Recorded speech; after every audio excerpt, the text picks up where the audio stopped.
Sarah, are we good? We're good to go whenever you are, Mr. Mayor. Okay, thank you. Good morning, Council, members of SLT, the visiting public this morning. I see we have quorum, so I call this meeting to session by my hammer. And as our first order, we will have the, ask everyone to rise if you may, and have the national anthem.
Thank you. Next on the agenda is the reading of the land recognition statement. Councillor John Wink, Deputy Mayor, he was joining us from on Zoom today.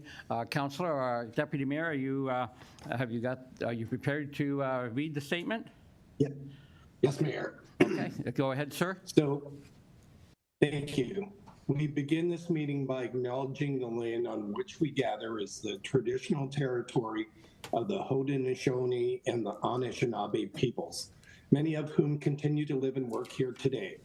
This territory is covered by the Upper Canada Treaties and is within the land protected by the Dish with One Spoon Wampum Agreement.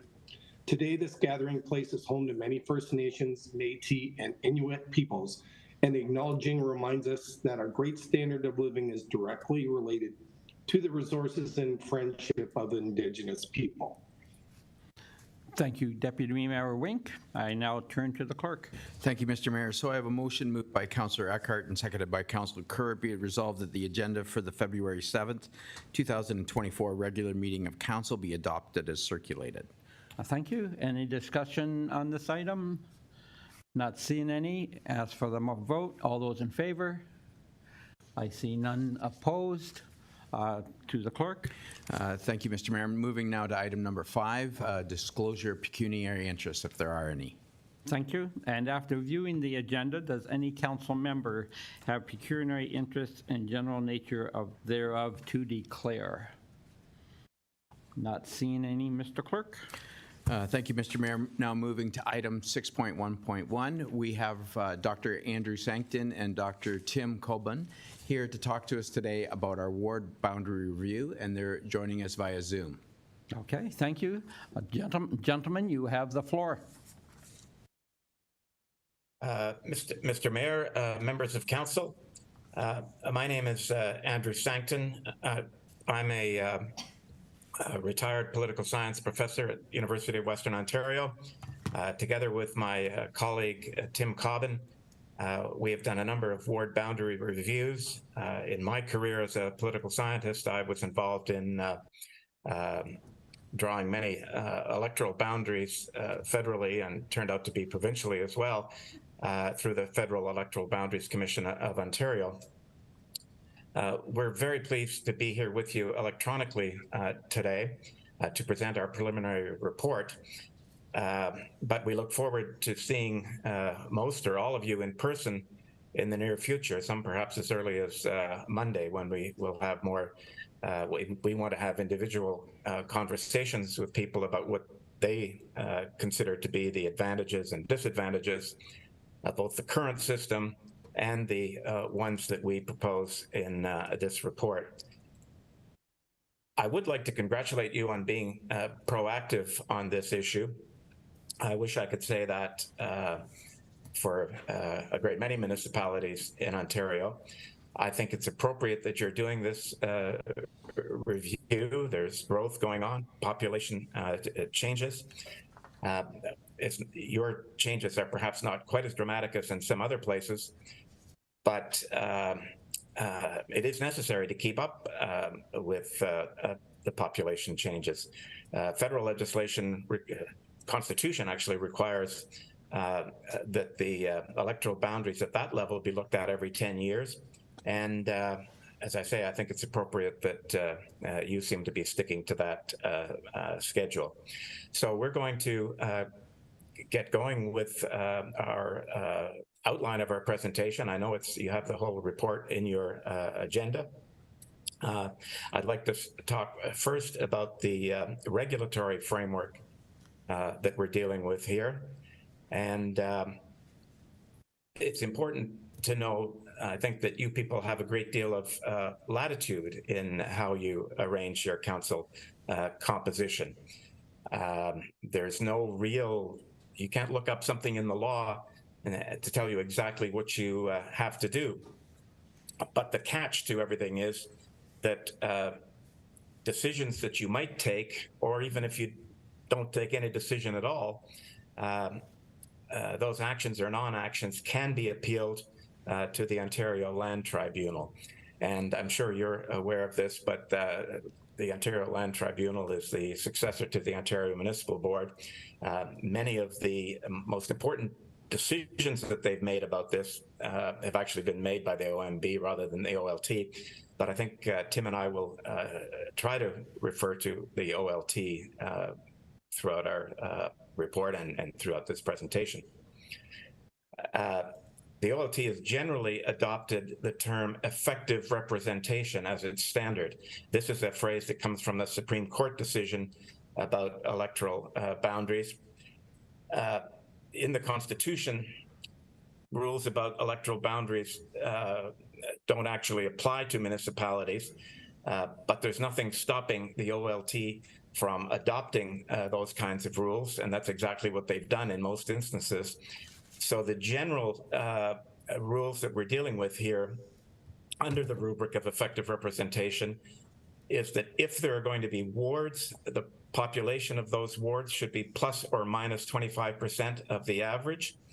I should say that some municipalities try harder to keep that 25% to a smaller variance. We and you have to take account of communities of interest, so we try to pay attention to communities of interest that are recognized by people who live in the area, and that's why we're having public meetings and public consultations. We also need to take account of the representation of various minorities. Obviously, the situation differs a great deal from one municipality to another. We're not experts on Pelham. That's why we need to talk to people about what people in your community consider to be the most important communities of interest, and we want to find out about whatever minorities there might be that consider themselves that we should pay attention to them as we recommend new boundaries, or any boundaries at all.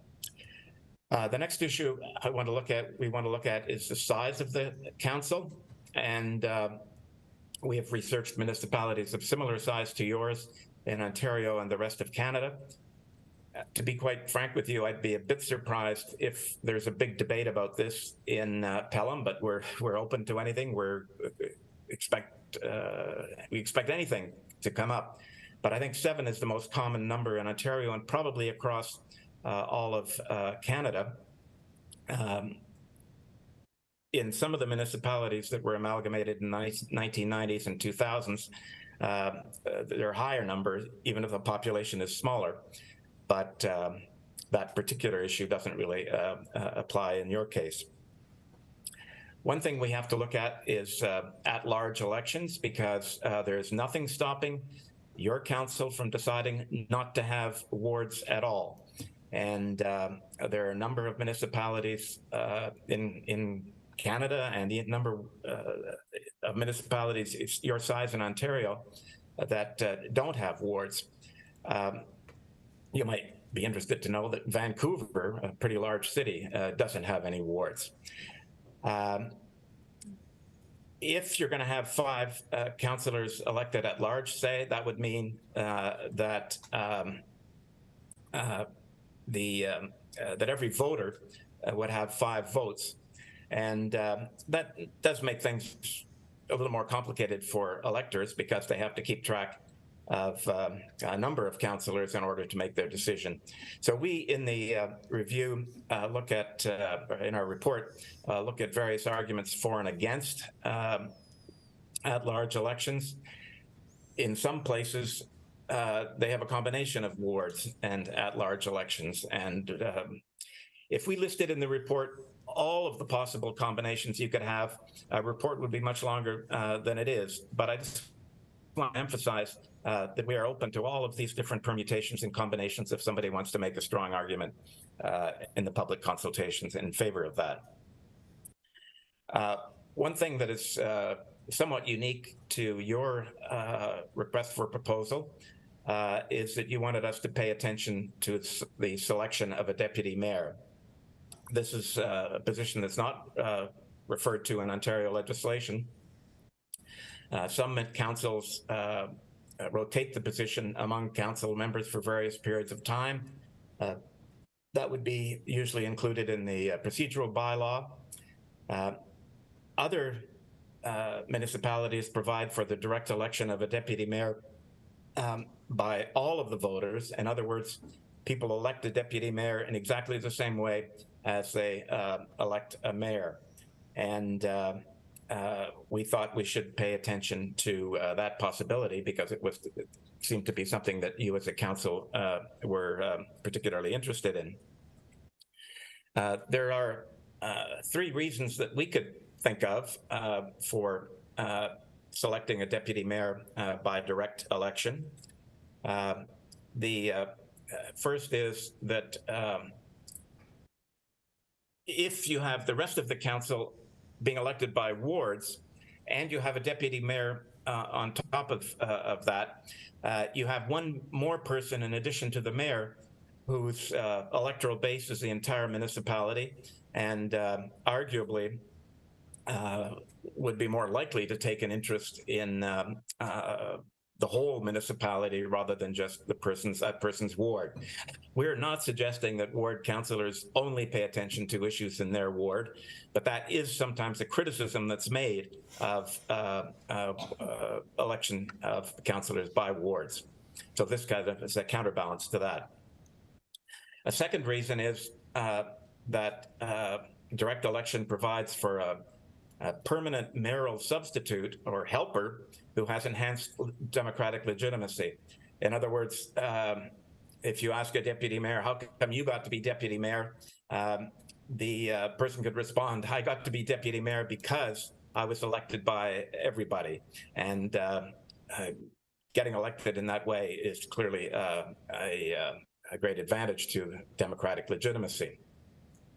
The third reason is that applies to some municipalities, but not to Pelham, is that the deputy mayor can serve as a delegate to an upper tier regional or county government. And that's particularly the case in many of the traditional counties of Ontario, where if a municipality is entitled to 2 representatives on the county council, it's often the mayor and the deputy mayor who get to go to the county government. But it also exists in some regional governments, such as York Region. So we should go on to the next slide. we want to, whoops, I went too far, Tim, I think. But the first two reasons that I just outlined are especially relevant to Pelham. I mean, we want to hear what people think about that. The third reason is not relevant in Pelham, as I mentioned, because regional councilors, as you well know, in Niagara and Waterloo, are directly elected from each municipality to serve only at the regional level, and so a deputy mayor isn't going to be a representative. We did look at the other municipalities that make up Niagara and Waterloo regions, and none of them have a deputy mayor, perhaps for the reason that the deputy mayor doesn't sit on the upper tier. But that doesn't mean anything. That's just, there's nothing stopping Pelham from having a deputy mayor if that's what people want. So that was it's the end of my part of the presentation.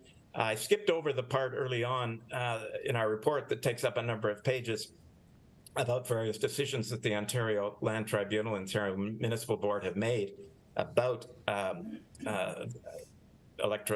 makeup of municipal councils. Certainly, if you were interested in that, you should read that. But we thought that we didn't need to get into the weeds on that kind of issue, those kinds of issues today. So I'm going to turn it over to my colleague, my former student and colleague, Tim Cobbin, who is much more than I, a whiz with mapping and GIS, and he's the one of us who's paid more attention to drawing boundaries and figuring out what possible boundaries there could be for wards in Pelham. So over to you, Tim. Good morning, everyone. Thank you, Andy. Probably the best place to begin on part of our review mandate is to sort of assess the current wards in Pelham. Everyone, I think, is familiar with these boundaries. In assessing the current wards and assessing some of the preliminary models we develop and present in our preliminary report, probably it's obviously one of the most important considerations is voter parity and population. And our mandate is to develop ward boundaries that could be in place for the 2026 and 2030 municipal elections, if possible, and possibly 2034. So in our report, you'll see various tables where we present our population forecasts. And I just want to talk a little bit about how we develop those forecasts, because they're obviously important. Our population forecasts are based on the most recent census, which in this case is 2021, at the smallest geographic level, which are called dissemination blocks. And in urban areas, these amount to typically 1 or 2 city blocks. In rural or semi-rural areas, they could be larger in geography but have fairly small populations. In Pelham, there are 213 dissemination blocks, and these blocks sort of form kind of the building blocks of the ward models that we develop. To develop our population forecasts, we take that 2021 dissemination block population and dwelling data, and then we layer in information we received from your planning department on housing developments at various stages in the approvals process. So subdivision, draft approved, subdivision approved, site plans approved, and consents. And we lag those sort of based on where they are in the development process, and weight them according to the type of development that they are, whether they're single dwellings, multi-residential, and so on. One of the sort of unique features of this review is that your current 3-ward model is defensible in our view, probably until the 2030 municipal election. So this table presents what Andy referred to earlier as the variance, or sort of the discrepancy between the populations of the wards and the optimal or average ward population. In orange, you'll see that we've highlighted wards that are plus or minus greater than 15% from the optimal population, and red if it's more than 25%. We, like most people that review ward boundaries, sort of think of that 25% sort of as kind of the cutoff. Anything above 25% is hard to defend unless there are really sort of extenuating circumstances, really important communities of interest. That's generally been the position of the Ontario Land Tribunal. Less than that can be defended, but it does have to be defended depending on how close to 25% it is. So from this table, you'll see that the main issue with the current ward boundaries is that the urban wards, which are based around Fonthill, are growing in population, and the rural/Fenwick ward is fairly stagnant over time. And so as those urban wards get larger, the disparity in populations increase.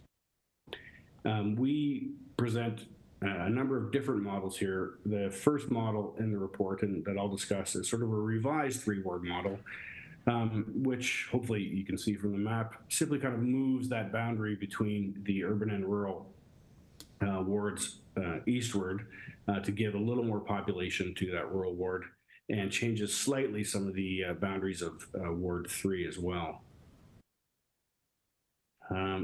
As you see from the population forecast we developed, these ward boundaries look pretty good in terms of voter parity. The extent to which they reflect communities of interest is something that we'll be exploring in our meetings with you and with our public meetings. We also wanted to give different ward options. So that revised 3-ward model would be the same model council we have now, where you have 2 councillors elected per ward.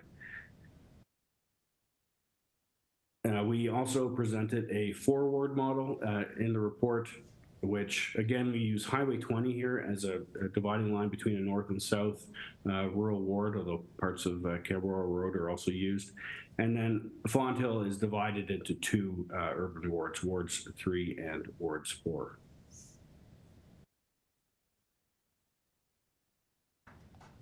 These are the population projections for these wards. Based on our projections, it looks like a 4-ward model would be defensible through to 2034. It's probably important to stress here at the outset that our population forecasts take into account all of the current information that we have on development. If sort of the pace of development changes, either increases or decreases or shifts geographically, that obviously will change the forecast. And so it is conceivable, if the population growth accelerated, that the wards wouldn't hold for as long as we think they would, or conversely, if population growth slowed, if the housing developments didn't or weren't fulfilled at the sort of rate we're anticipating, then they might hold for longer. So as always with population forecasts, it's important to keep in mind that they are exactly that, forecasts. Our last 2 models are a 5 and 6 ward model. As we get into models involving a larger number of wards, it can be a little more difficult to try to achieve voter parity. The variance from voter parity can get a little more severe. We tried numerous sort of combinations of wards to try to produce what we thought were the best models from kind of our outsider's perspective, and what we thought the important communities of interest were or are likely to be, and also aiming for voter parity. So in this 5-ward model, you have 2 largely rural wards, Wards 1 and Wards 3 in the north and the south. Ward 2 is also sort of a semi-rural ward. The Fonthill, again, is divided here into 2 urban wards. And although currently, based on our projections, these wards would, the population of East Fonthill ward would be 2 small. By 2026 election, we we anticipate that because of the housing developments taking place in that area, that the wards will be, quite similar in population, and then that will hold through 2030 as the East Fonthill ward grows. But by 2034 are likely going to need to be reviewed and changed again. The final model in our report is a 6-ward model, and here we just have one large, barely contiguous rural ward, Ward 2. We have Ward 1 and Ward 3, which is northwest Fonthill, and then 3 wards in the Fonthill area. The 6-ward model, again, is just sort of barely defensible at present by the 2026 municipal election. Looks to be in fairly good shape, holding through 2030, and by 2034 would likely need to be reviewed again. As Andy mentioned, our next steps are interviews with yourselves and members of your senior leadership team. Those will be taking place on the same days that we're holding our public meetings. The public meetings are February 12th and 27th. We encourage all residents that are interested in this review to attend. We are open to any proposals that we think could be defended at OLT. We'd like to hear if people have different ward boundaries in mind, if they think there are communities of interest that we've neglected or haven't given appropriate weight to. We very much would like to hear that. We'll also have a project webpage at Engaging Pelham where residents can go through this. They will be given an opportunity to share their views anonymously through a survey that will certainly inform our final recommendations to council. We are responsible for making a recommendation to you based on our view of what the best ward or best electoral model for Pelham, I shouldn't say ward necessarily.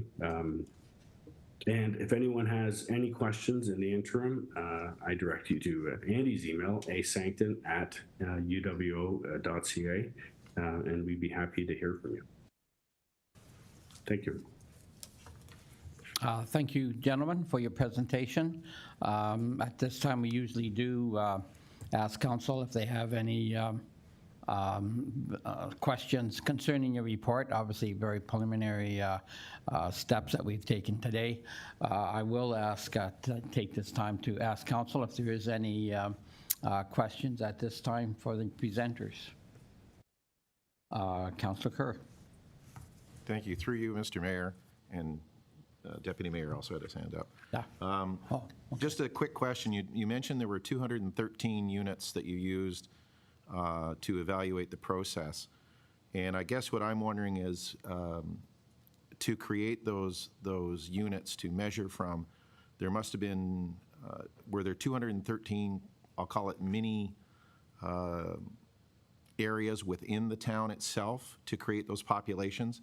I'm just looking at the variety of drawings that you have, and in some cases, I guess looking at it, what I would classify as areas of common interest or common services sometimes get mixed around, and that's what I've just been looking at the different wards. I mean, I'm prepared to talk to you about that during the interview process, but I just wondered what was classified in your mind as a single unit out of the 213? Sure. So there are 213 dissemination blocks in Pelham. Those are all wholly within Pelham.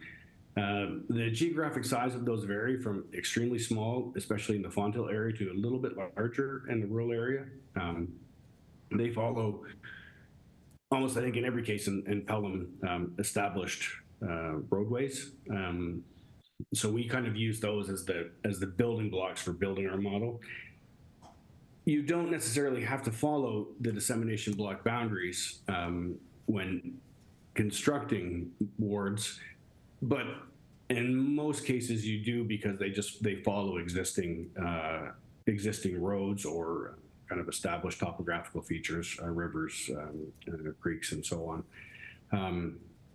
So making sure I understand your question correctly, we sort of take those 213 dissemination blocks and then begin to kind of cluster them together to produce wards. We look at the populations, both current and projected for those wards, and then try to see if they kind of make sense based on communities of interest. So it's sort of like kind of building a bit of a puzzle, right? You're adding these pieces together in different parts of the municipality, seeing how well they fit together, the extent to which they overlay or reflect communities of interest on the ground, so to speak, and what the population numbers look like, both sort of in present day terms and then also for our election years in 2026 and 2030 in particular, but also keeping an eye to 2034.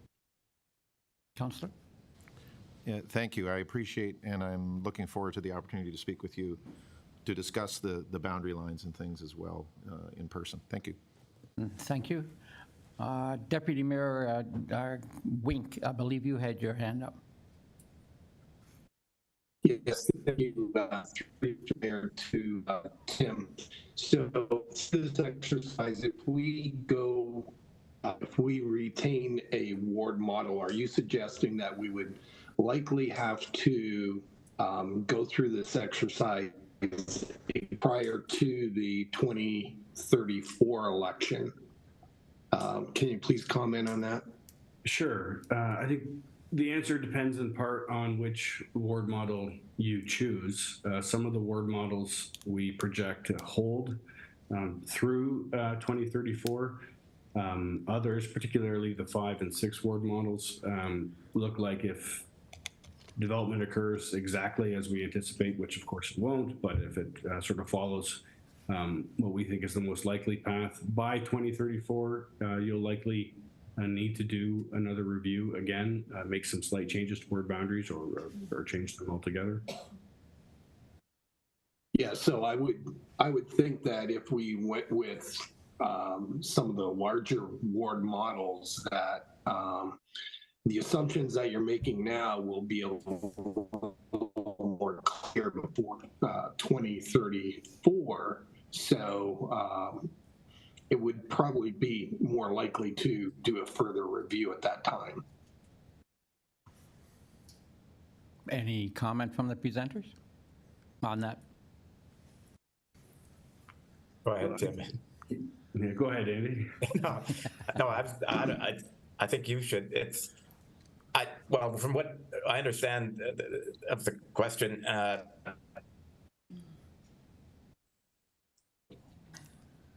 Oh, you're frozen. Okay, well, see if I can. probably the case that stick with a small number of wards, then you that's likely through the process again. Tim, maybe you can give it Sure, I'll take a shot at that. I think what Andy was I can't hear anything now. Yeah, I think what Andy was likely going to say is that the greater the number of wards and the smaller they are in population, then the more difficult it is to sort of balance their populations when you have kind of uneven concentrations of development in the municipality. And so in our 5 and 6 ward models, as you begin to divide the municipality into smaller wards, and with population growth mostly concentrated in Fonthill and the East Fonthill area, juggling the sort of populations among those wards both now and then also into the future does become a little more difficult. So I think it is generally true, the more wards you have, the more difficult it can be to balance their populations going forward, the more likely it is they'll need to be reviewed again. On the other hand, those models might sort of better capture communities of interest, sort of both geographic in terms of urban versus rural, which we know is sort of an important distinction in Pelham, and then also particular urban areas. So there are factors other than simply voter parity to keep in mind when we evaluate and sort of think about different ward models. To you, Deputy Mayor. Yeah, thank you for your comments. appreciate that. Okay, thank you. Any other comments? Councilor Hildebrand. Through you, Mr. Mayor. Thank you for your presentation. I want to ask a question and ask for your opinion with regards to the difference between at-large elections and ward elections. Oh, is your mic on? Yeah. That's all. Oh, You may have to lean forward a bit. Yeah. Speak to the mic. Yeah. Up there. There, yeah. Okay. thank you. Sorry, I want to speak to you with regards to the difference between a ward election and at-large elections. I serve on several boards where representatives come from at-large elections in their municipality. And it seems as though the name recognition and that factor comes into be significant with regards to who is elected, because they come from an area where, you know, their name is popular, and when it gets to be across the complete municipality, it has a significant impact on who gets elected. Do you consider that a significant factor in your evaluation of which type of election should be held in Pelham? I certainly agree with you, Councillor, that in an at-large election system, just simple name recognition is a crucial factor. And I guess many people would see that as a disadvantage to the at-large election. The whole idea of having wards is that an individual running for office can appeal to his or her friends and neighbors in the immediate community, rather than worrying about getting his or her name out there for the whole place. So that is a significant factor in the debate about at-large elections versus wards.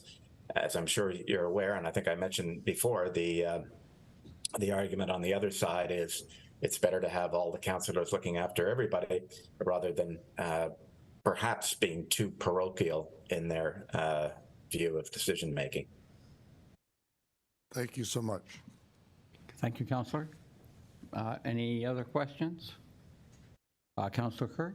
Thank you. Through you, Mr. Mayor, I guess one of the concerns that's been voiced to me is that in many cases, the more rural areas in an at-large election have been somewhat lesser in the decision-making, and I only bring the concern that we're running into with the governance review for the region of Niagara and the individual municipalities being amalgamated into a single city, have been concerned about losing their voice at the table. And I guess that would be a similar concern that I have with an at-large, in also dealing with colleagues that were elected at-large in other municipalities, and they are getting highly pushed to go to a ward system because the outlying areas are being overwhelmed by the high population areas, which is a classic example of what's going to happen in the town of Pelham. High number of people within a small geographic area within the municipality with an at-large. The people that are known inside that community are probably going to have higher name recognition than those that live in the rural areas, following up Councillor Hildebrand's comment. So, and having been involved with an organization that used to do at-large, and having people walk in with, they didn't know who to vote for with a particular number, and people were being handed sheets with a list of names and said, that's who you vote for, because they did not know 3 or 4 of the other, they maybe knew 2 or 3 people, but didn't know enough to make a selection of 7, let alone come up with their own. So it's just a comment, and again, I look forward to it, and I just wanted to offer. Could I just say, Councillor, through the mayor, that you just gave a textbook analysis of the arguments against at-large elections, and I think those are quite powerful arguments. Okay, thank you. Any other questions? Councillor Olson? Yes, thank you, Mayor. Through you. One of the most powerful forces, I think, in a democracy is incumbency. In fact, the last election, we only had, the town of Pelham had about 33% voter turnout. Niagara on the Lake was 48%. And it just looks to me like if you're an incumbent, you've got a powerful force to work for towards you. And I think it might be something that's working against some of the things that we want to have, like diversity and equity and inclusion and those things. Is there any thought given to term limits or anything in these kinds of reports? To the presenter. Mr. Mayor, through you, that was not in, term limits was not included in our terms of reference. And even if it was, I suspect, and I'm not giving a legal opinion here, but I suspect that you wouldn't have the authority to prevent an incumbent councillor from running again. I think the place that would have to be taken up would be with the Ministry of Municipal Affairs, and then getting them to propose legislation that would make that change. So I'm afraid that's beyond our terms of reference. Although you do have a perfectly valid point about the power of incumbency. To the councillor. Thank you, Mayor. I'm not going to go to the minister and ask him to change this or anything, so I won't be doing that. But it seems to me that that's one of the biggest problems of a democracy right now, is the amount of participation. And our clerks have done a great job of trying to expand the democracy in the community by making it easier to vote and that types of things. So is there one of the models that in your opinion might give a better chance, whether it's ward or at large, give a better chance to increase the number of participants in an election? And that's my last question, Mr. Mayor. Thank you. Okay, to the presenter. Through you, Mr. Mayor,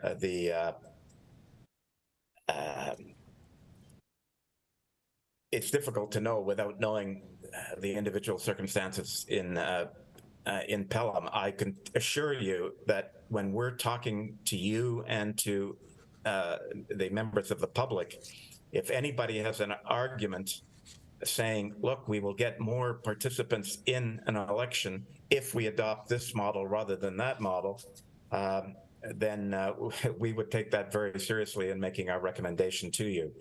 Off the top of my head, in theory, I would think that you might be able to get higher participation with smaller wards, in other words, more wards, because you might get more of a sense of sort of community and neighborhood, people voting for somebody they know who lives down the street. But that's purely hypothetical. That's why we want to have the public consultation. Okay, thank you. Councillor, that was your last question you know? Okay, thank you. Any other questions or comments to the presenters? Not seeing any. Gentlemen, we thank you for your presentation, and we all look forward to having conversations with you in the coming weeks. Thank you. Thank you. Thank you for your attention. And we look forward to talking to you. Okay, thank you. I now turn to the clerk. Thank you, Mr. Mayor. So I have a motion moved by Councillor Olson and seconded by Councillor Niznik. Be it resolved that Council receive the presentation from Dr. Andrew Sankton and Dr. Tim Cobbin regarding the Council Composition Ward Boundary Review and the Deputy Mayor Selection Study for information, and the Council received the associated preliminary report for information. Okay, thank you. And last time, any further comments or questions? Not seeing any, I call the vote. All those in favor? All those opposed? Not seeing any, motion carries. Thank you, Mr. Mayor. So moving now to item 6.1.2, I have a motion moved by Councillor Hildebrand and seconded by Councillor Kerr. Be resolved the Council receive the tax written off report from the Corporate Services Department, and the Council approve the taxes written off report in the amount of $2,021.10 as per the Municipal Act Section 357 and 358.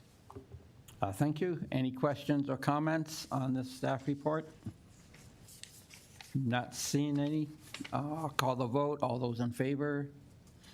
Any opposed? Motion carries. Thank you, Mr. Mayor. Moving to item number 7, I have a motion moved by Councillor Niznik and seconded by Councillor Kerr. Be it resolved that the following minutes be adopted as printed, circulated, and read.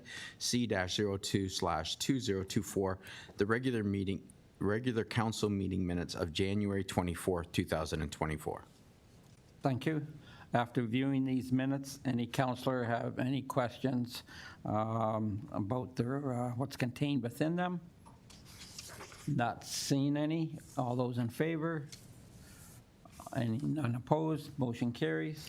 Thank you, Mr. Mayor. Now moving to item number 8. This is the item to lift any consent agenda items for separate consideration and vote. And I have been advised by Councillor Wink that he would like to lift item 9.3.2, the LED streetlight replacement update for extras. So I need a seconder for that. Okay, thank you.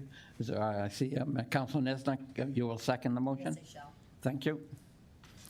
Thank you. So now moving to the balance of the consent agenda. I have a motion moved, oh, sorry, we do need to vote on that, sorry. Vote on that lifting section, Oh, okay. sorry. Okay, sorry. So on Councilor Wink's motion, is there any further discussion? If not, all those in favor? Okay, none opposed, motion carries. Thank you, Mr. Mayor. So now moving to the balance of the consent agenda, I do have a motion moved by Councillor Wink and seconded by Councillor Olson. Be it resolved that the consent agenda items as listed on the February 7th, 2024 council agenda be received and recommendations contained therein be approved, except for item 9.3.2. Okay, thank you. Any discussion? Not seeing any. All those in favor? And none opposed, motion carries. Mr. Clerk. Thank you, Mr. Mayor. Now moving to item 10, which is the item that has been lifted. I have that motion moved by Councillor Wink and seconded by Councillor Niznik. Be it resolved that Council received the report 2024-0037 LED streetlight replacement, and that Council directs staff to pick an option for the streetlight conversion as included within the report. And for clarification, option 1 is Council approve a budget increase of $60,000 for project RD04/23, funded from the road reserve to complete the installation of the 31 decorative fixtures. Option 2, 31 decorative fixture be considered as a separate new project in 2025, subject to budget approval. Or option 3, use a portion of the remaining funds to provide a spare fixture inventory. Option 4, increase the project budget by $74,000 plus HST to complete the conversion project and create a spare parts inventory.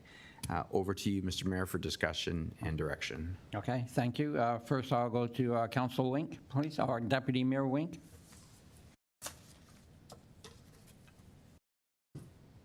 Yes, thank you, Mayor. The reason why I had this lifted is because it's not as simple as accepting the report. There's a number of options here that we have to make some decisions on. So that's the reason why I lifted it. A question through you to the Director of Public Works. What are the ramifications of delaying the 31 decorative fixtures plus spare fixture inventory to 2025? To the Director of Public Works, Mr. Marr. Thank you. Through you, Mr. Mayor.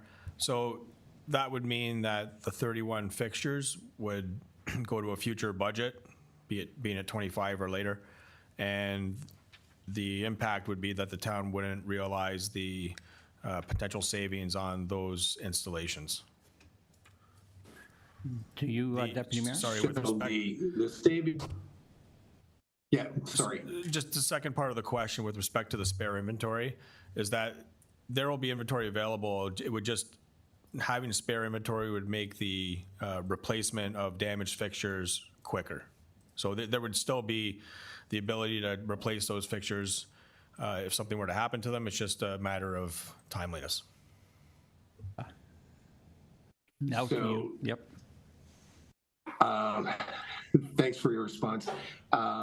In the grand scheme of things, 31 fixtures isn't going to be that much overall savings for us. But I guess, are we concerned that the contractor might not be around in 2025 to be able to do the work? To the Director. Through you, Mr. Mayor, our contract is with Real Term.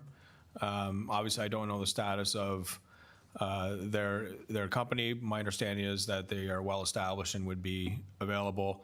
The installation contractor If they weren't available to do the installation in the future, then there would be subcontracted to another contractor.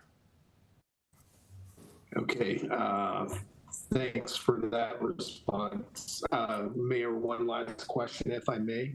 Yes, of course. Again, thank you through you to the Director of Public Works. We talk about decorative fixtures, and you outlined a few streets that have those decorated fixtures.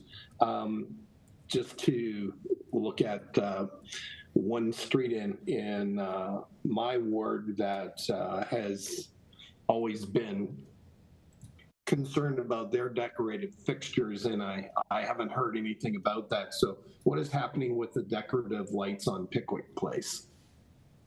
To the Director. Through you, Mr. Mayor, so those, the fixtures will be replaced. I know that they do sit on a special pole base, so that'll be outside of the scope of this work, and that'll be addressed by Public Works additional to this contract. The intent is to maintain the existing style of the streetlight.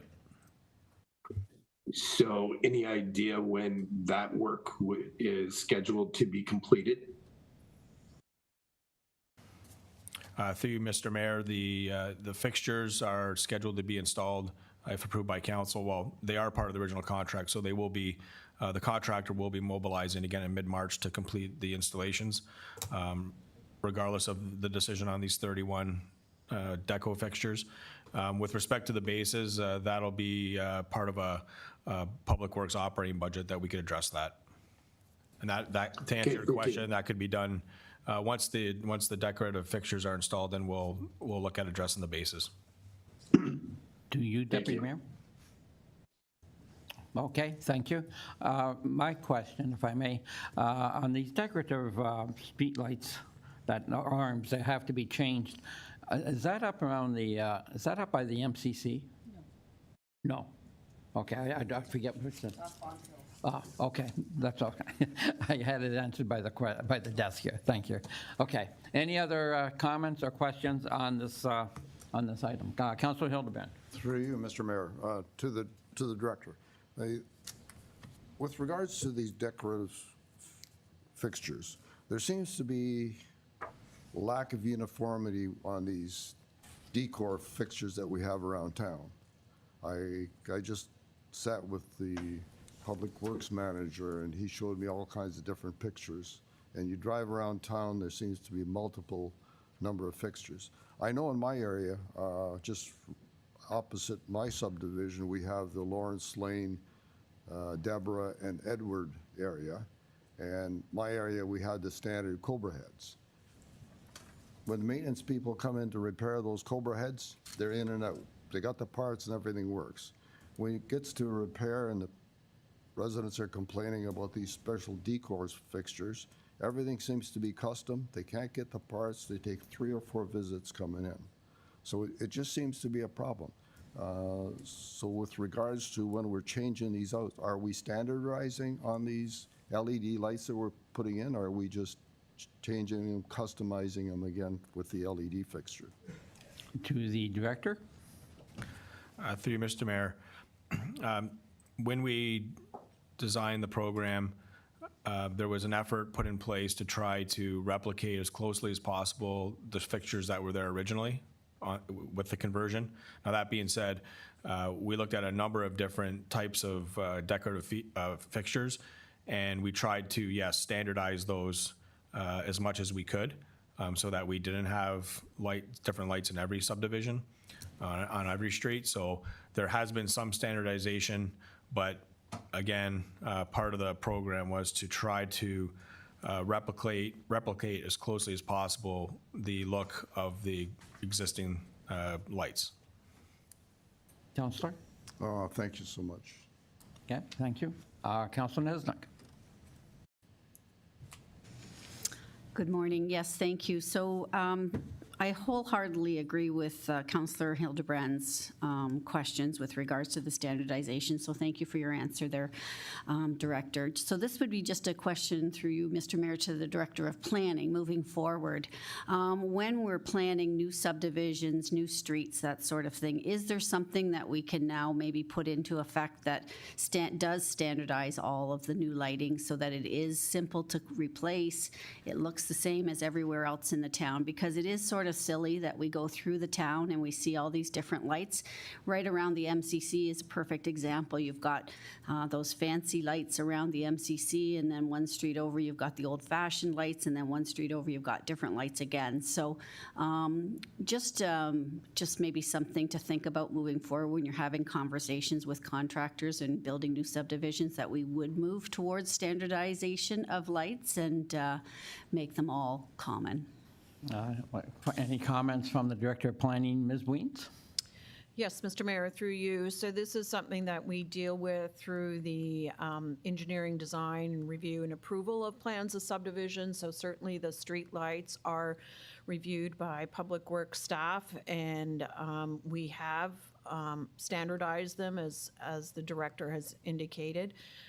Sometimes in the past, developers would come and would want to make their development special and try to enhance it with, unique street lighting and that kind of stuff. And as the director's indicated, that just leads to kind of long-term maintenance costs and having to store, an inventory of, 15 different types of bulbs and things like that, and it becomes difficult. So yeah, for the most part, we have gone towards a much more standardized review of the street lighting, and of course, all the new street lights that have gone in are the LED lights. Thank you. To the councillor? Thank you. Okay, thank you. Any other comments on this item? Councillor Eckert. Thank you, Mr. Mayor. I guess this would be a question to probably our treasurer. When I'm reading over the options that are available to us today, one of the things that stands out is under option 2, where it says, since the budget cannot withstand this expenditure, an option would be to defer the conversion of the 31 decorative fixtures to a future capital budget. So that would be beyond 2025? No, through you, Mr. Mayor. I think it is for 2025. So because it's not approved in the 2024 budget, then it would be part of the recommendation for 2025. Okay, thank you. So if we approve any of the other options, where do we get this money? So through you, Mr. Mayor, it would come out of the roads reserve. So it's just, and that's where it would come from in 2025. So you're just taking it earlier. Okay, thank you. Yeah. Okay, thank you. Any other questions, comments? Turn to the clerk as to proceed on the options. Yeah, so I do have a mover and a seconder. We need to pick one of the options to move forward for a vote. Okay, does anyone have a favorite option that they want to put forward? I turn to Councillor Kerr. I guess I'm looking at pay now, pay later approach to things. Might as well pay now. I'm looking at option 1.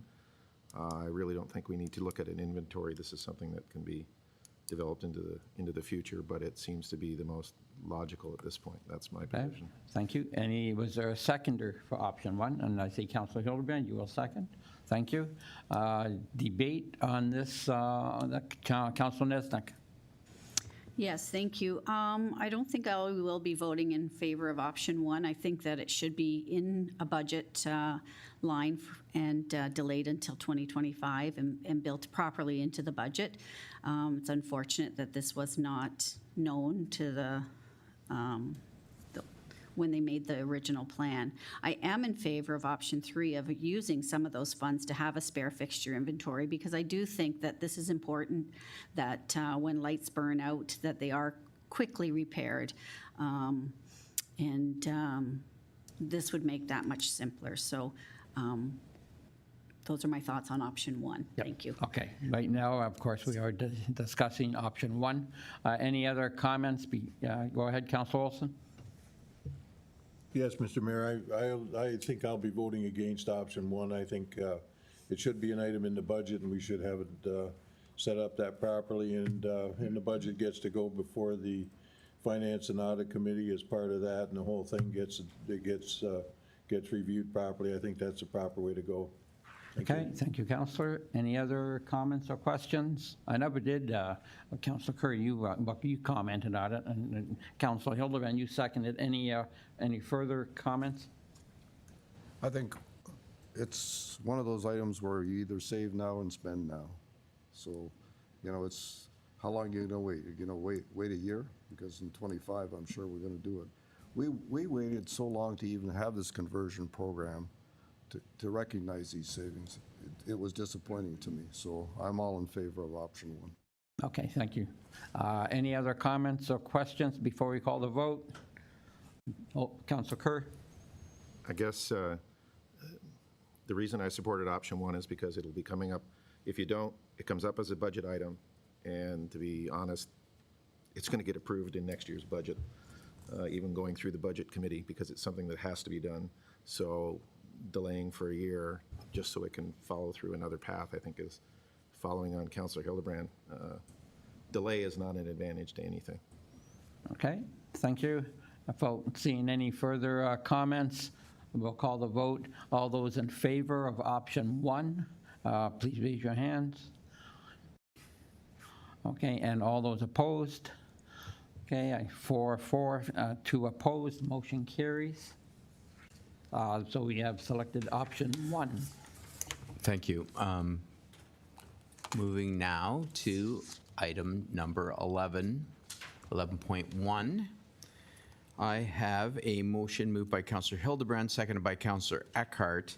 Be it resolved, the council receive report number 2024-0035, the CAO performance appraisal template for review, and that council endorse template to be selected as the evaluation review form, and that further council decide and determine maintain the existing CAO performance evaluation process unchanged, or B, establish a committee consisting of mayor and 2 other members of council to evaluate the performance of the CAO on an annual basis. So building on A and B, we can now find 2 things to put into this resolution.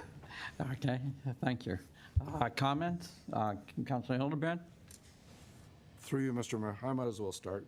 I think it's important that the CAO hears from all members of council. So I would not support just the mayor and 2 councilors doing his evaluation.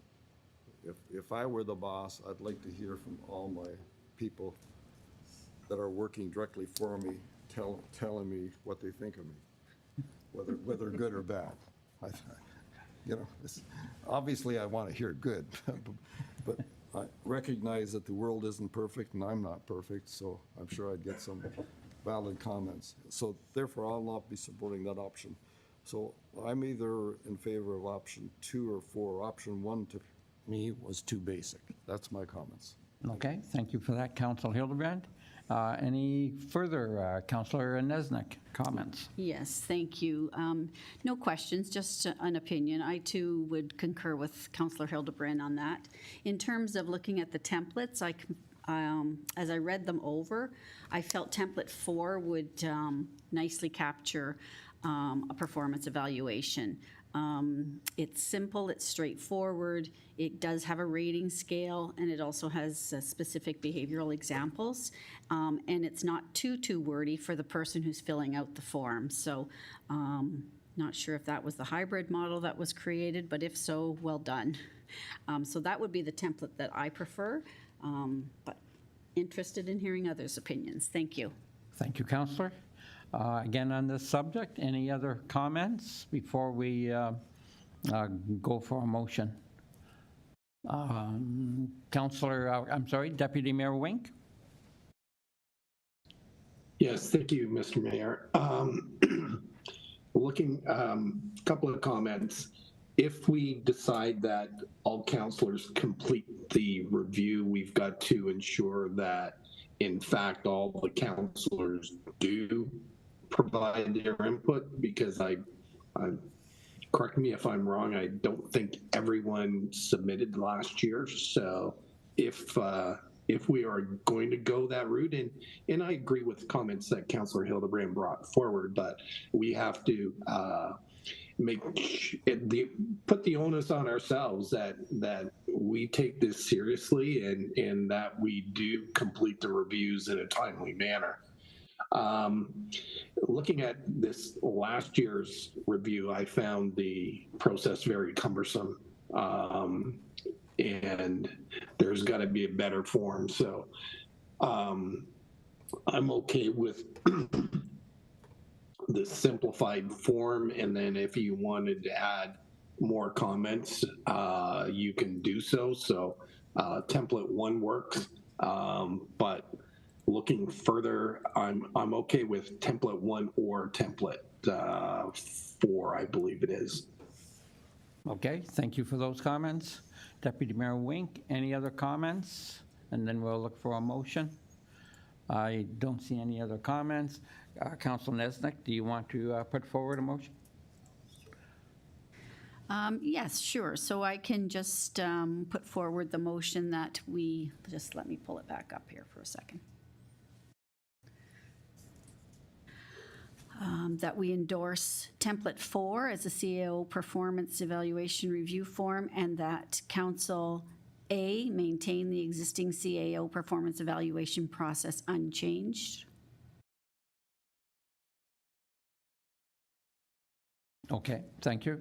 Seconder on that, please. Councilor Hildebrand, you'll second. Thank you. Any further discussion on option 4 then, which is the motion on the floor? Don't see any. I'll call the vote. All those councilors in favor of option 4, please raise your hand. It's unanimous. Thank you. None opposed. Option 4 carries. To you, Mr. Clerk. Thank you, Mr. Mayor. So now moving to item 11.2.2. I have a motion moved by Councillor Eckhart and seconded by Councillor Wink. Be it resolved, the council received the report 2024-007, updates for the use and operation of town motor vehicle policy S100-06 for information, and the council approved the use and operation of the town motor vehicles policy S100-06 as amended. Thank you. Any comments on this agenda item? Councillor Olson. Yes, thank you, Mr. Mayor. I have a problem with the notion that we should be collecting all of the the speeding tickets from our employees. I think there should be at least one grace period, just like an insurance company. Have your first accident free, because this could happen to anybody. And I think for some young families and things, if you have a $300 ticket that's taken off your pay and you bring home your paycheck, that's a problem for a lot of people. So I'm proposing that we should have a forgiveness of the first ticket, and of course enter into the disciplinary system, progressive discipline for the type of thing. For that would be probably a warning to go along with it. At the very least, we should be considering paying them off in installments, because it's just it just could be very onerous on our staff, and I'm not really in the of the notion that we should be offering punishment for anything like this. So that's my position on it, Mr. Mayor. Thank you. Okay, thank you. You're willing to put a motion forward? I would, yes. Okay, well, before you do, I'll have a further discussion. So any other further discussion on this item? Okay, Councilor Hildebrand. Thank you, Mr. Mayor. I'm of opposing view. I know that my background is if you had a ticket, you paid. And I know that my grandson, who's just a recent graduate, works for a big company, and that's exactly the policy they have. Electronically or any other ticket, if it's charged to the company, the company comes and takes it off your pay. They don't even ask you any questions. It's just, that's the way life is. Okay, thank you. Harsh lesson, but it is life. Thank you. Thank you, Councilor Hildebrand. Councilor Eckert. Yes, I agree with Councillor Hildebrand, opposing position put forward by my esteemed colleague. I think it would set a bad example for the rest of the town, especially when you're out there in a, let's say, a marked Town of Pelham vehicle. They shouldn't be able to drive with immunity.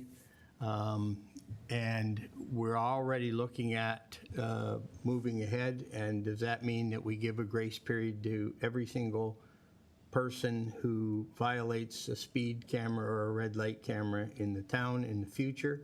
I think it would create an unfair playing field if we're absolving town staff for the first offense and then go after. I do agree that it could be, financially an imposition to these people, but that's the message we want to get across, is that if you're clearly aware that the cameras are there and that you're going to pay if you get a ticket, then that's the incentive to drive in a proper manner. So I am supportive of Councillor Hildebrand's position. Thank you. Okay, thank you. Any further comment on this item? Councillor Deputy Mayor Wink. Thank you, Mr. Mayor. I'm not sure what staff person to direct this to, but have we had issues in the past 5 years with respect to Employee Highway Traffic Act violations while using town vehicles? Thank you for the question, and we will turn to our human resource person. Please.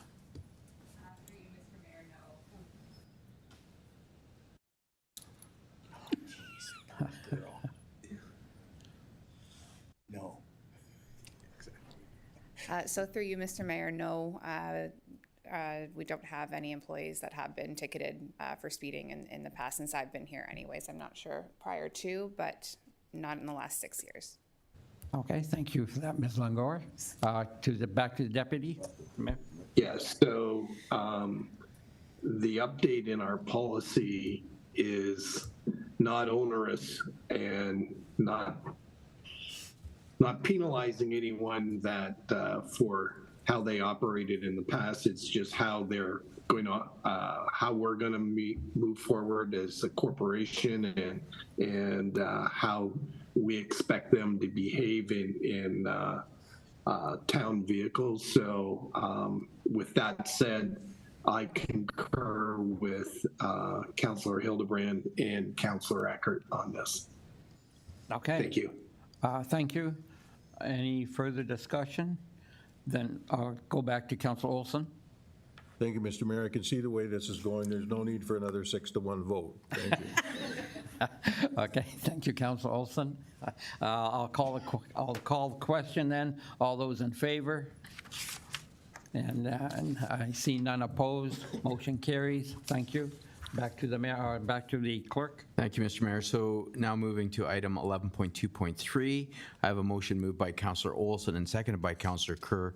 Be it resolved that Council receive report 2024-0011, a recommendation report application for zoning bylaw amendment 61 Port Robinson Road for information, and that Council direct planning staff to prepare the bylaw for approval of the zoning bylaw amendment for Council's consideration. To you for discussion. Okay, thank you. Any council discussion on this item? Councillor Eckert. Just one question to the Director of Planning. So in the report, staff comes back, and I won't try to take the time to look it up, but it's under here. But there's kind of a tacit approval pending certain things being done, and it has to do with the drainage and that kind of stuff. What do we do, what do you do in your department to ensure that those things are moving along as they are agreed to, let's say, under any, do we do inspections, in other words, is the question? To the Director of Planning, Ms. Weens? Yes, Mr. Mayor, through you. So as part of this process, if you were to approve the zoning bylaw, the applicant would need to apply for a new driveway entrance permit for relocating the driveway entrance. And as part of that process, we will want to see the grading and drainage plan, and that is reviewed by Public Works staff and has to be done to the satisfaction of the Public Works staff in terms of the review. And then, yes, we do try to get out and do an inspection. And then at building permit stage for the semi-detached house, that it would require a building permit. Again, as part of that building permit submission, they need to provide a lot grading and drainage plan that is also reviewed by, again, Public Works staff. And prior to issuing a building permit, we have to have their approval on the proposed grading and drainage plan before the building permit is approved. And then we take a security deposit for lot grading and drainage. That security deposit does not get released until we're satisfied that the grading has been installed in accordance with the approved plan. After all the construction is done, we get an as-built plan from the engineer who designed the original grading and drainage plan, and we review that as-built plan against what was approved, and make sure that if there has been any changes, that the tolerances of those changes are within our specified degree of tolerance that we will accept. And if it's anything more, then we require them to go back and change the grading before we return the grading and drainage deposit. So there is that kind of check and balance process that we have. Thank you, Ms. Weens. To the councillor? That's it, thank you. Okay, thank you, Councillor Eckert. Any other questions on this item? Not seeing any. Call the question. All those in favor? Any opposed? Not seeing any. Motion carries. To the clerk. Thank you, Mr. Mayor. Now moving to item 11.2.4. I have a motion moved by Councillor Niznik and seconded by Councillor Eckhart. Be it resolved, the council receive report 2024-0039. Revisions to the proposed cemeteries bylaw for information. The council consider and approve the proposed bylaw number 03-2024 being the cemeteries bylaw, subject to the approval by the registrar appointed under the Funeral, Burial, and Cremation Services Act, and the council directs staff to undertake all necessary steps to have the proposed bylaw as considered and approved by council approved by the registrar as set out above. To you for discussion. Okay, thank you. Before turning this to council, a question to the bylaw, to the fire chief, head of bylaw. We had noticed, you had stated, sir, that when we brought the bylaw forward that we were hopefully to have more coverage at the cemetery mostly in question. I'm just wondering, have we stepped up surveillance, our bylaw enforcement, and what have we found with the increased patrolling? Through Mr. Mayor, for the last couple weeks, we've been attending the cemetery on a daily basis. Some days as early as 6 in the morning.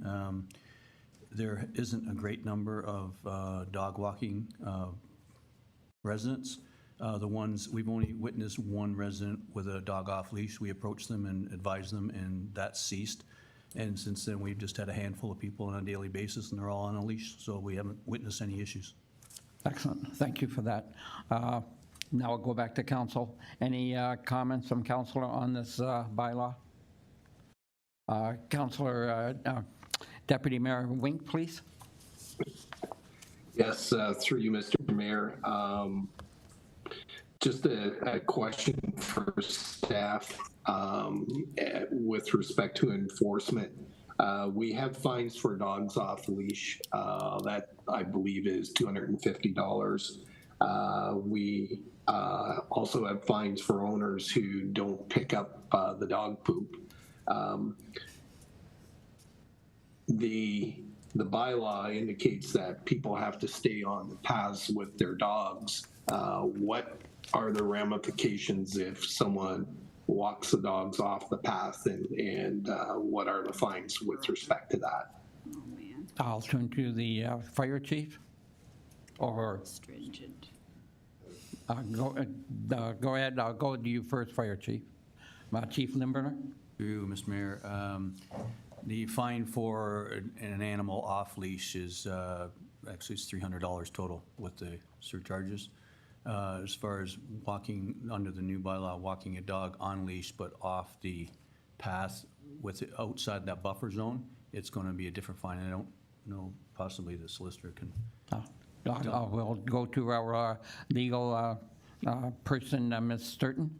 Through you, Mr. Mayor, thank you. The bylaw provides that any provision of the bylaw that is contravened constitutes an offense, although I'm realizing perhaps belatedly that we want to bring those contraventions into the administrative penalty system if in fact the walking off the cemetery path is not encompassed by the current animals at large or animal care bylaws. So that may be something for which council wishes to provide direction.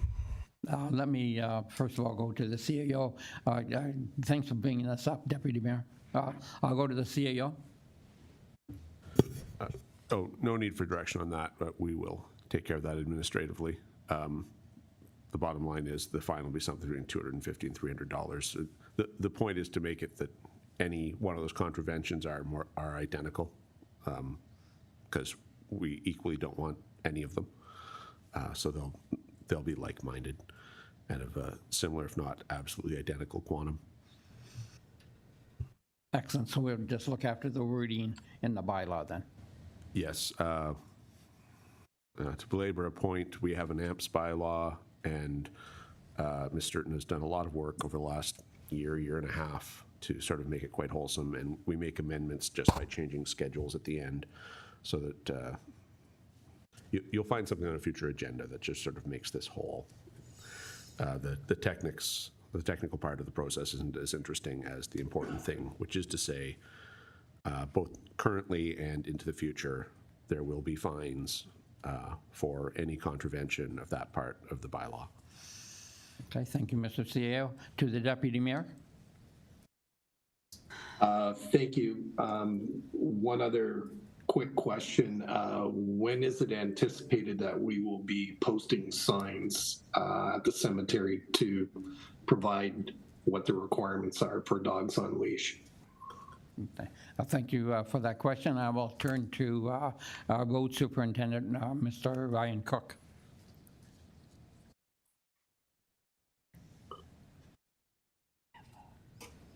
Through the mayor, we can set up signs immediately once the bylaw is passed and a sign design is approved. It does take about 2 weeks from design to delivery. Very shortly after that, we'll have signs installed. Thank you. To the Deputy Mayor. Yeah, that's what I want to hear. Thanks very much. Okay, thank you. Any other questions on this item? Not seeing any. I can call the vote. All those in favor? None opposed. Motion carries. Thank you, Mr. Mayor. Moving now to item 11.2.5, I have a motion moved by Councillor Olson and seconded by Councillor Hildebrand. Be it resolved that Council will receive Report 2024-0019, Recreation Christmas in Pelham 2023 for information, and that Council designate Christmas in Pelham 2024 Outdoor Christmas Market to be held Friday, December 6th, 2024 from 4 p.m. to 9:30 p.m. at 20 Pelham Town Square, and declare Outdoor Christmas Market as a municipally significant event, and that the clerk be authorized to make an application for a special occasion permit for the 2024 Christmas in Pelham Outdoor Christmas Market, and further that council authorize the following road closures: Pelham Town Square, entrance at Pelham Street to 55 meters east of Pelham Street from 10 a.m. to 11:59 p.m. on Friday, December 6, 2024. Okay, thank you. Any council discussion on this item? Not seeing any. I'll call the vote. All those in favor? None opposed. Motion carries. To the clerk. Moving to 11.2.6, I have a motion moved by Councillor Kerr and seconded by Councillor Niznik. Be it resolved that Council receive Report 2024-0042, Recreation Proposed 2024 Municipal Grant Allocation for Information, and that Council approve the 2024 Municipal Grant Allocation for $13,580, waive fees, $28,550 cash allocations, and $18,450, 13 cents estimated in-kind labor requests as outlined in the 2024 Municipal Grant Allocation Summary. Okay, thank you. Any discussion, comments? I do have one myself before we go to council then. I'm just, as I went through the screen, a lot of in-kind work that our town staff does. I was just wondering if there isn't a better, perhaps we should do another study, a more in-depth study of just how much the in-kind actually totals for the public service groups, especially in the MCC, that we always are worried, concerned is the word, concerned about expenses versus the money coming in. I'd like your opinion on that, Mr. CEO, perhaps, if that would warrant, and how would we go forward on this? Assuming it's of interest to council, I think what I'd say in the abstract is we have a very good handle on what it costs to run Summerfest. And that's for many reasons, but basically a lot of work spearheaded by corporate services to have a separate part of the budget dedicated to that topic so that everyone can see the amount of time and effort that goes into that undertaking.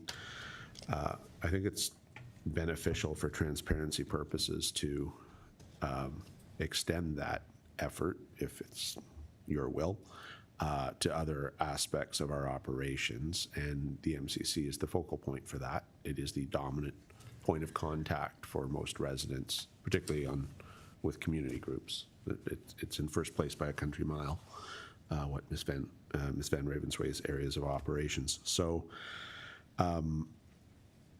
I think I'm speaking on behalf of several people, but I suspect we will be pleased to do a strong navel gaze and come back to you with our thoughts and with any further analytics we might have in that regard.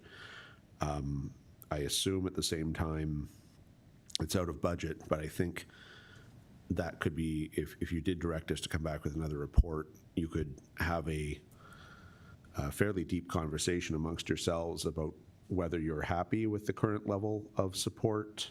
So we have in-kind and we have cash support for members of the community, right?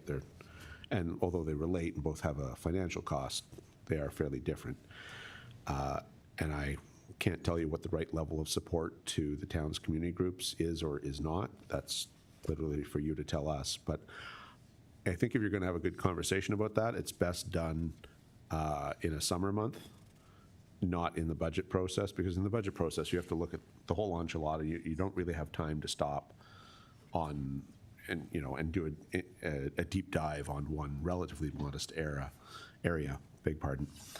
So if you feel there's some merit in looking further, both at the scope of the grants and then also the in-kind services provided between Public Works staff and RCW staff, we can certainly facilitate that through a staff report with some greater focus on that. And I think it's an efficient way to do that. That said, I don't know if that's the will of council, but if we were going to do that, I think it makes a lot more sense to do it in the summer outside the budget process to let you, or late spring, but someone call it 3 months from now, 4 months from now, like that.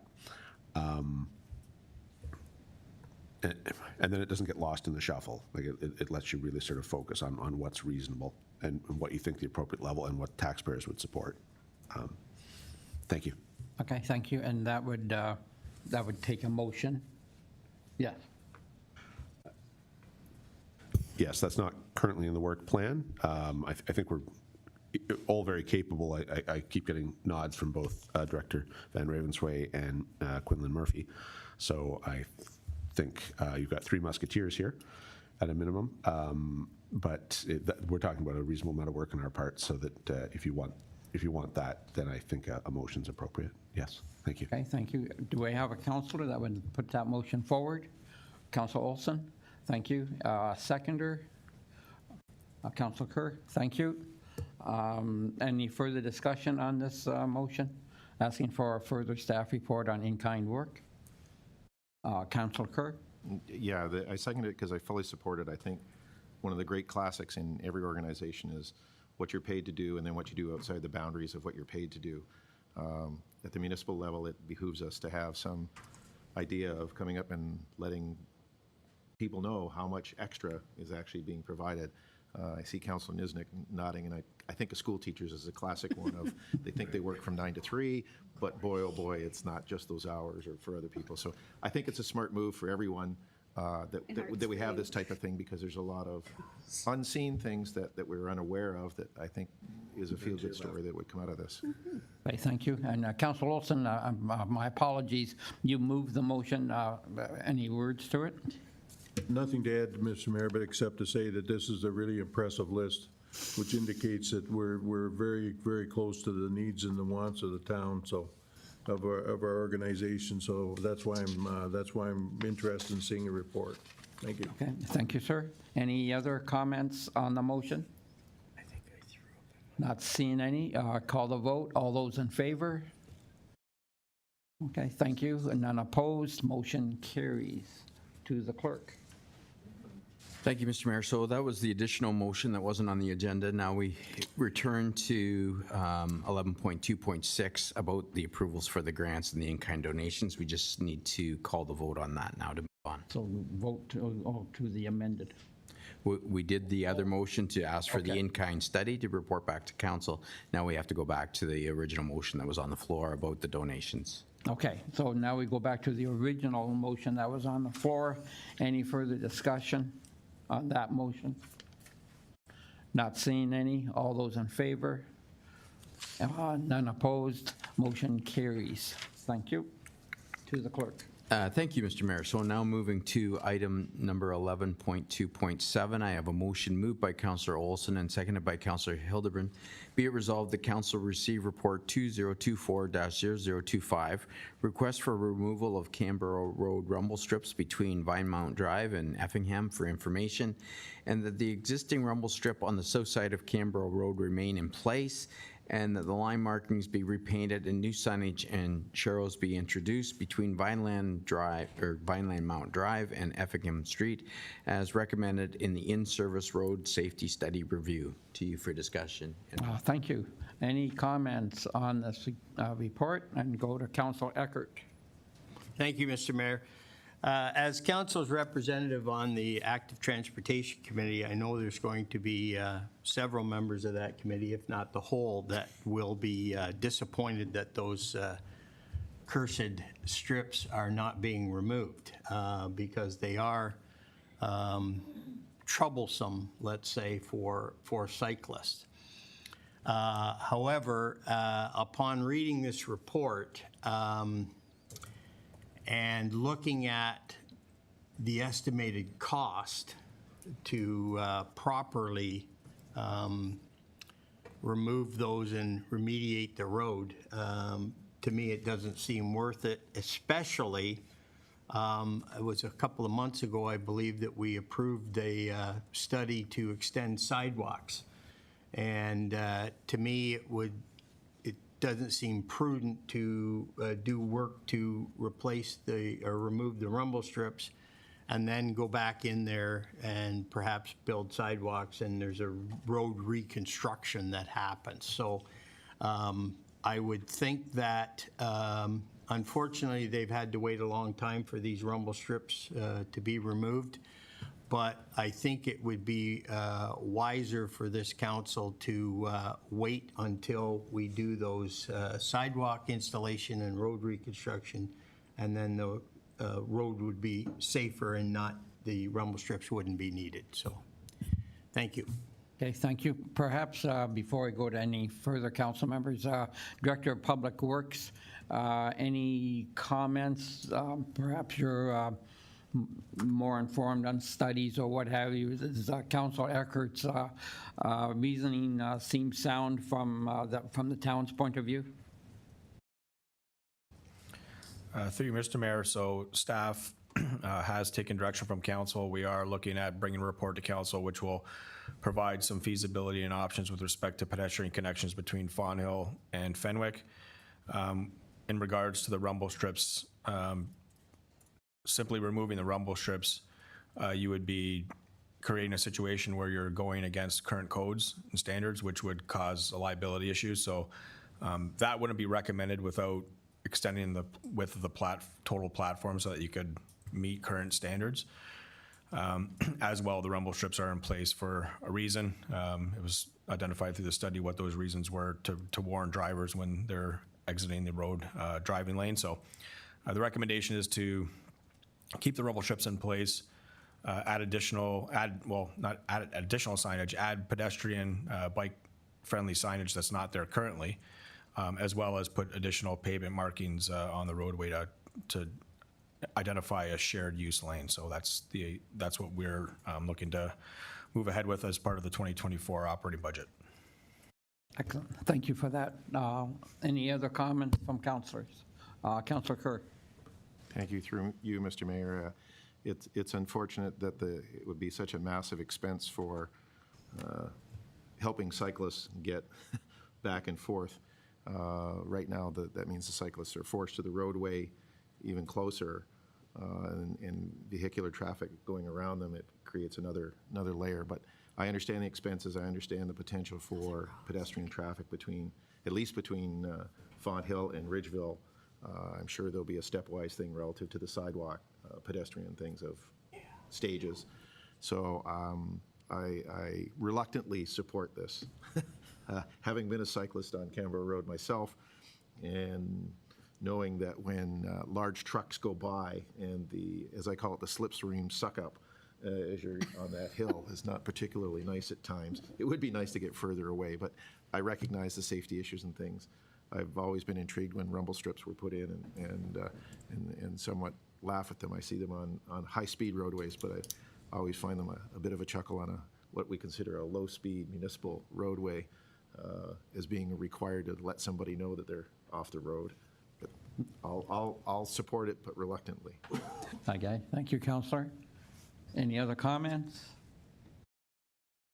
Not seeing any. I will call the vote. All those in favor? Okay, and I see none opposed. Motion carries. To the clerk. Thank you, Mr. Mayor. So moving now to item 11.2.8, we have a motion moved by Councillor Wink and seconded by Councillor Eckhart. Be resolved the council receive report 2024-0023, the Niagara Peninsula Conservation Authority Trees for All Partnership Opportunity for Information, and that council endorse and support the program, and that council directs staff to utilize $11,327 from the 2024 beautification operating budget to meet the needs of the town's 2024 contribution to the trees program, and that council further directs staff to include the following new expenditures in the subsequent operating budgets for council's consideration to sustain the town's commitments to the program. 2025, $11,931, 2026, $11,891, 2027, $12,327, and 2028, $12,701. To you for discussion and vote. Okay, thank you, Mr. Clerk. Any questions, comments on this item? Not. Oh, Councillor Kerr? Yes, I'm supportive of it. When I look at the cost per tree for doing this is minimal. absolutely minimal when you put it in the grand spectrum of if you were a private landowner and wanted to do this on your own, the cost per tree would be prohibitive. So I think this is amazing. Yes, I think I'm glad to see the town is going to partner with the MPCA. I think this is a great way to increase our tree coverage, and like you say, at a very reasonable cost. Yes. Without any further comments, I'll call the vote. All those in favor?